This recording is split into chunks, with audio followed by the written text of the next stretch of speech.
All right, next up, we are going to look at calculating the experimental probability and experimental probability distribution of a hypergeometric distribution. Here, for my example, I have a 3-card hand is dealt from the face cards and the number of kings is counted. So what I'm going to do here is each column, or rather the first column, represents my trial numbers. Each row is going to be one trial. So for example, this is trial 1, this is trial 2, etc., etc. I'm going to select the 2 cells here, 1 and 2. Now, once you have 1 and 2, Google Sheets automatically knows that you are trying to go up, increment the numbers up one by one. So if you click on the little square right here, it's called the handle. It's very useful. Click on it and drag all the way down until you get up to 100. And that right there, okay, each number represents a trial. Now I typed up the cards myself. Okay, I just typed up J for jacks, Q for queens, K for kings. All right, and what I'm going to do is I'm going to select all of them. I'm going to click on the handle and drag down so it'll copy those cards into every row. Now, what I'm going to do here is I'm going to randomize the order. I'm going to change the order of these cards at random so that the first 3 columns, okay, 1, 2, and 3, represents the 3 cards in my hand. All right. So what I'm going to do is, what you have to do first is you have to go to get add-ons. Okay, add-ons are like little programs that work with Google Sheets to have different features. We're going to have to install something called Power Tools. All right here. Okay, so once you've installed that, I've already installed it. Once you've installed that, you can select on all the cells for each trial.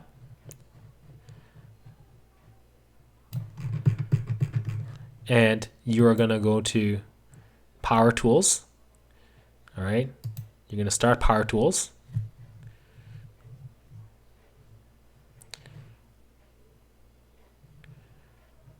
Okay, I'm going to click on that, and then I'm going to click on Randomize.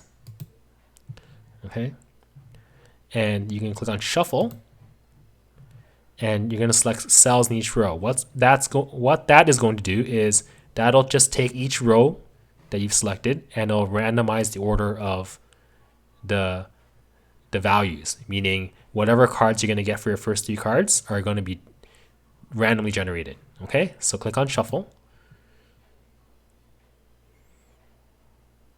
All right, right there, I've changed the order of every row. Okay, so I basically shuffled the cards in a sense, and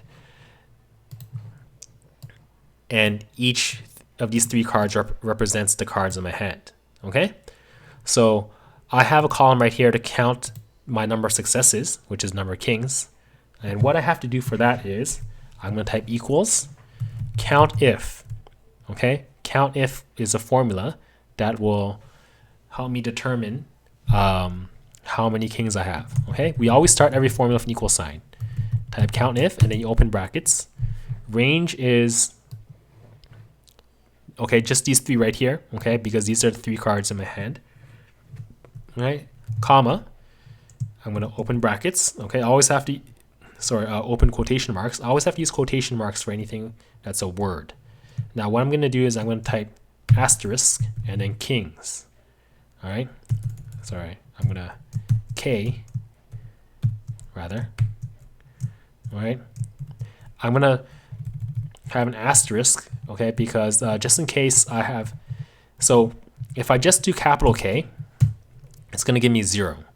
So what I do with an asterisk before and after that is I'm going to count anything that has a capital K and something before that or something after that. Okay, I don't need the first asterisk because the kings, they start with a K and nothing comes before it, right? So I can just do an asterisk after that. Okay, so it's looking for all the cells that start with a capital K and have something afterwards or can have something afterwards. All right, I'm going to close brackets because I'm done with my formula now. Okay, so this 1 means I have 1 success. Okay, there is 1 king that I have. And as you can see from my hand, I have 1 king, right? The king of spades right here. Okay, I'm going to click on the handle here and drag down to apply the formula to every row. Okay, so that right there, I've counted my successes. Now I'm going to complete my probability distribution. X, the number of kings. Okay, I can have 0, 1, 2, or 3 in my 3-card hand, right? My probability, I'm going to type equals. I'm going to count if again, open brackets. I'm going to select everything from here, okay, in this column N. So I can just click on the column header right here. Okay, brackets, I'm counting the number of times I got 0, right? Okay, close brackets. All right, now, two things here.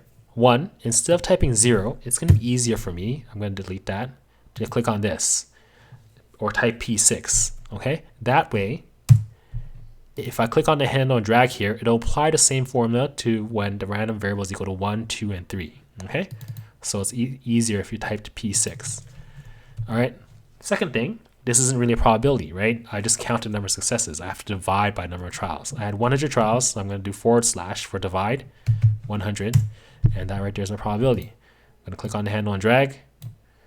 Okay, and there we go. Here's my probability distribution, my experimental probability distribution for the number of kings in my 3-card hand dealt from the face cards. All right, so this is how you calculate the experimental probability and experimental probability distribution for an example of a hypergeometric distribution.